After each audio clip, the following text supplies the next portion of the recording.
Hi everyone, and welcome to Wellness Wednesday.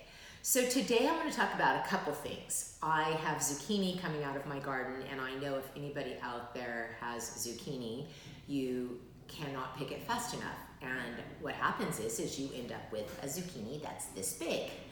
Well, I know I've talked about this in the past, but I just want to bring it up again because this is one of the greatest things that you can do with zucchini, and it's spiralizing.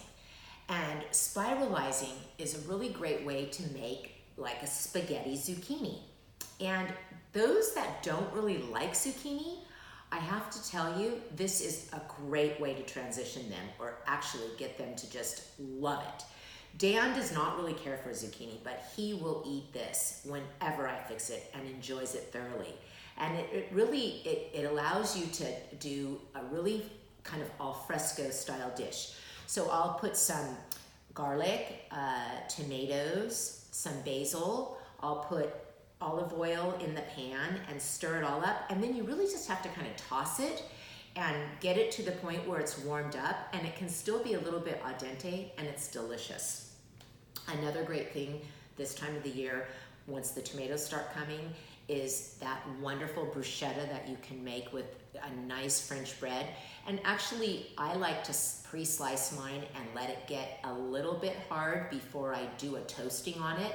And then just mix some tomatoes and garlic and basil and a little bit of balsamic vinegar in a bowl. Put that on the toast, and it's amazing. It's just like heaven on a piece of toast.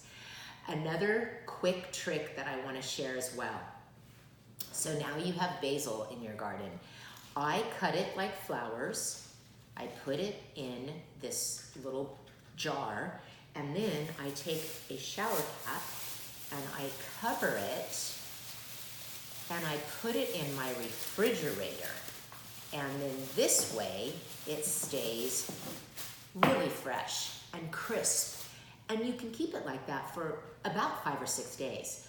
So it's summer. Let's get all of these wonderful veggies in our house and on our plates. And stay sure, strong, and steady with your plant-based lifestyle, because summer is the time to do it. Have a great day.